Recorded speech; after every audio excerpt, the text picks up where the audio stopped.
Si votre but c'est de devenir bilingue, il y a certaines tournures de phrases qui portent énormément à confusion, comme les cleft sentences. Et si votre interlocuteur américain est en train d'utiliser cette tournure, vous n'allez pas exactement comprendre le contexte de la phrase. Donc c'est très important de prêter attention à la leçon d'aujourd'hui. Alors sortez vos carnets de notes. Ready? Let's go! Hello everybody, it's Coach Joe, your English coach. So, without further ado, let's get started. D'abord, pourquoi appelle-t-on cela cleft sentences? Ça veut dire quoi, cleft? Cleft veut dire diviser en deux, tout simplement.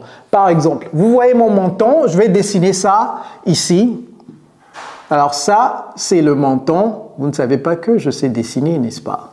Alors ça, c'est le menton normal. Donc le menton s'appelle quoi?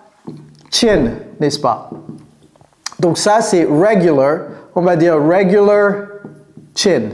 OK? Regular chin. Alors, cleft chin, c'est quoi? Le menton est divisé en deux. Vous avez certainement des amis qui ont un menton comme ça, n'est-ce pas? Ça, c'est cleft. Cleft chin. Cleft chin. Donc, cleft sentences, c'est une phrase régulière qui peut être divisée en deux. OK? Alors, pourquoi utilise-t-on a cleft sentence? We use cleft sentences to put an emphasis on something specific. All right, I will explain it right now. Mais on utilise les cleft sentences pour mettre l'accent sur quelque chose de spécifique. Alors, un exemple, votre ami est allé à une randonnée et vous avez entendu dire que son ami Georges a perdu son téléphone. OK? Georges a perdu le téléphone de Georges. Mais en réalité, Georges a perdu le téléphone de votre ami Luc. Alors, vous voyez Luc et vous dites « I heard George lost his phone ». OK? C'est ce que vous dites à Luc. OK? I heard George lost his phone. Et Luc dit « Non, George n'a pas perdu son téléphone. George a perdu mon téléphone à moi. » Vous voyez? Donc, Luc dit « No, George lost my phone ». Mais si Luc dit ceci, ça c'est Luc qui fait cette phrase. No, George lost my phone. Ça n'a pas d'effet, n'est-ce pas? C'est pas vraiment, c'est juste une phrase régulière. No, George lost my phone. Non, c'est pas ce que Luc veut dire. Luc veut dire, mais où est-ce que tu as entendu cette connerie? C'est mon téléphone à moi que George a perdu, pas son téléphone à lui. Donc, la phrase que Luc va faire va utiliser un cleft dedans. Donc, Luc va dire « No, it's my phone that he lost ». Et donc, vous voyez que maintenant, l'accent est mis sur ceci. L'accent est mis sur mon téléphone à moi. C'est Luc qui dit ça. Non, c'est mon téléphone à moi que Georges a perdu. No, it's my phone. Vous voyez? So, we use cleft sentences to put an emphasis on something. Je vais vous dire tout à l'heure les trois catégories de cleft sentences qu'on a. Mais jusque-là, ça va, n'est-ce pas? L'anglais n'est pas compliqué, ok? Si vous pensez que l'anglais est compliqué, je vais vous dire, nous avons un programme d'immersion anglaise sur mesure pour les francophones comme vous. Nous avons déjà aidé des milliers de francophones dans plus de 50 pays du monde à maîtriser cette langue. Si vous voulez qu'on vous tienne la main pour vous aider, il n'y a pas de problème. Dans la barre de description de cette vidéo, il y a un lien. Cliquez sur le lien, remplissez vos informations et moi-même, je vais vous contacter pour vous en dire plus, ok? All right, so here you have it's, okay? It's my phone that he lost. Donc, nous avons les cleft sentences avec it's, cleft. Nous avons les cleft sentences avec W and H, cleft. Et nous avons les cleft sentences avec all. Ne vous inquiétez pas, je vais vous donner des exemples. Cet exemple, ça sera avec une fameuse chanteuse américaine du nom de MC. Devinez, devinez c'est quoi le prénom et c'est quoi le nom de famille. Devinez ça pour le moment. Alright, so it's cleft sentences. Comment les former? Donc c'est it plus le verbe être, donc it is, plus le verbe être, plus the main focus. What are we focusing on? Okay, plus the clause. That plus subject plus verb. Okay?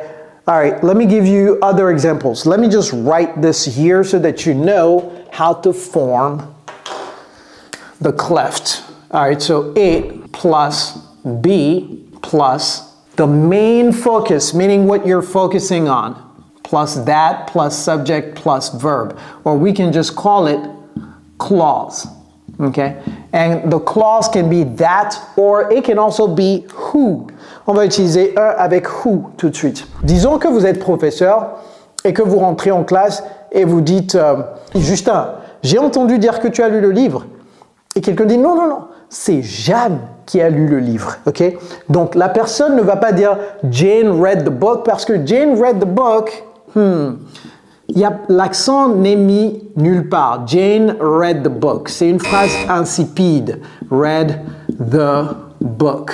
Maintenant, comment diviser cette phrase en deux? Le cleft, on va utiliser cleft. Donc, it was Jane that read the book. It was Jane. Donc ça, on peut le mettre en bleu également. It was Jane. Donc cette phrase-là, maintenant, on l'a divisée en deux. It was Jane. Pourquoi je dis qu'on l'a divisée en deux?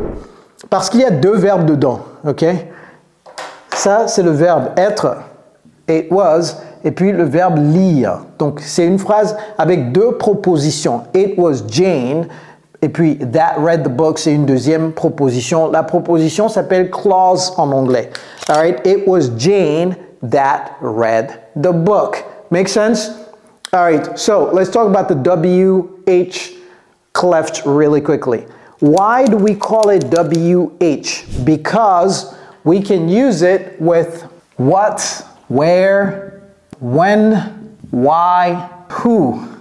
Okay, we can even use it with how. Maintenant, vous allez me dire, hey, how n'est pas WH. Si, c'est WH, le WAC et le HAC. Okay? All right, so what, where, when, why, who, how. For example, dès que je vous donne un exemple, vous allez comprendre exactement ce dont je parle.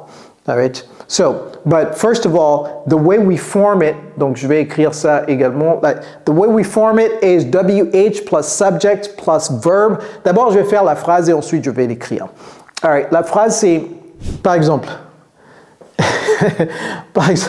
par exemple, vous dites à votre fille qu'elle a besoin d'un ordinateur, qu'elle n'a pas besoin d'acheter une autre chaussure. Elle a des dizaines de chaussures. Et pour mettre l'accent sur ça, vous utilisez cleft. Si vous n'utilisez pas cleft, la phrase va être insipide. Vous allez dire quelque chose comme « No, she needs a laptop ». Disons qu'elle n'a pas d'ordinateur, mais l'ordinateur est important. Ok, laptop. She needs a laptop. C'est une phrase insipide, n'est-ce pas? Utilisez le cleft pour mettre l'accent sur cette phrase. She needs. She needs. Il y a un D ici.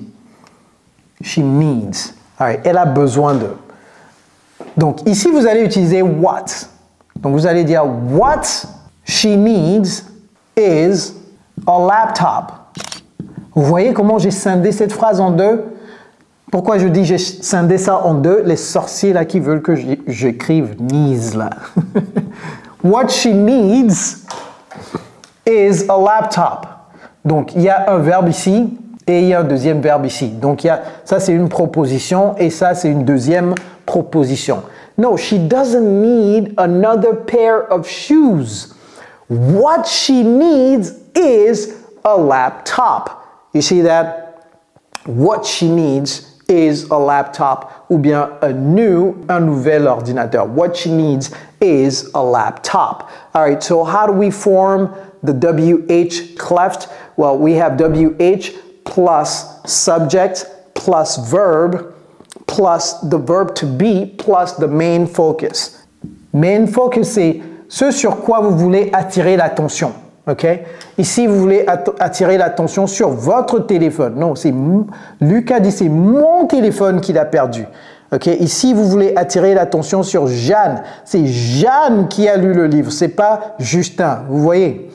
C'est ce qu'on appelle main focus. Make sense? Alors, ce que je veux que vous fassiez, c'est utiliser, faites des exemples avec where, when, why, who ou bien how dans les commentaires. Je vais choisir quelqu'un et cette personne, on va lui donner 2 ou 3 mois de cours gratuits dans notre programme d'immersion. Alright? So, make sentences with where, when, why, who, how.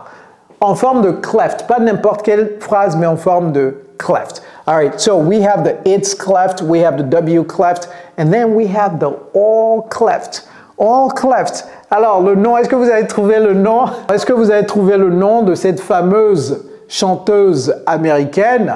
What is her name? Her name is... Comment est-ce qu'on prononce ça? Mariah. Mariah Carey. Mariah Carey. Le all cleft, il y a une fameuse chanson qui lui a fait gagner des millions et des millions de dollars américains, bien entendu, pas zimbabwéens. C'est quoi la chanson? Le refrain. Je vais vous donner juste la dernière phrase du refrain et vous allez voir que c'est un all cleft. Alors, si cette phrase était utilisée de façon régulière, on va dire I want you for Christmas. Ok? I want you. Et cherchez-moi le nom de la chanson. Mettez ça en commentaire.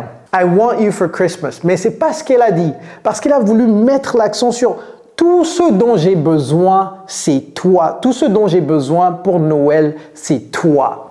Ok? Tout ce que je veux pour Noël, c'est toi. Alors, comment elle a dit ça? All I want for Christmas is you. Alright? Donc, ça, all I want for Christmas, c'est la première proposition.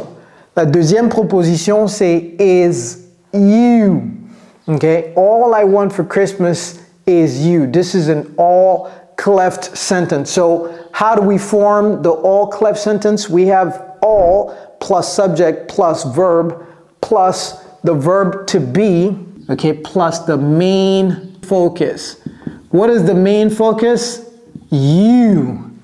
You. I want you. Mais vous voyez dans cette phrase, ça n'a pas de poids, ça ne pèse pas. Cependant, lorsqu'on utilise le cleft, le all cleft sentence, ça fait du sens, n'est-ce pas? Donc, vous voyez la subtilité du cleft sentence. Si vous ne comprenez pas pourquoi la personne a utilisé ça, vous allez juste penser que c'est une phrase normale. Guys, start using cleft sentences. They are very, very important if you want to become bilingual. All right? Et si vous aimez cette vidéo, c'est sûr que vous allez également aimer celle-ci. Alors, cliquez ici pour regarder la vidéo tout de suite. It's Coach Joe, your English coach. Take care, guys.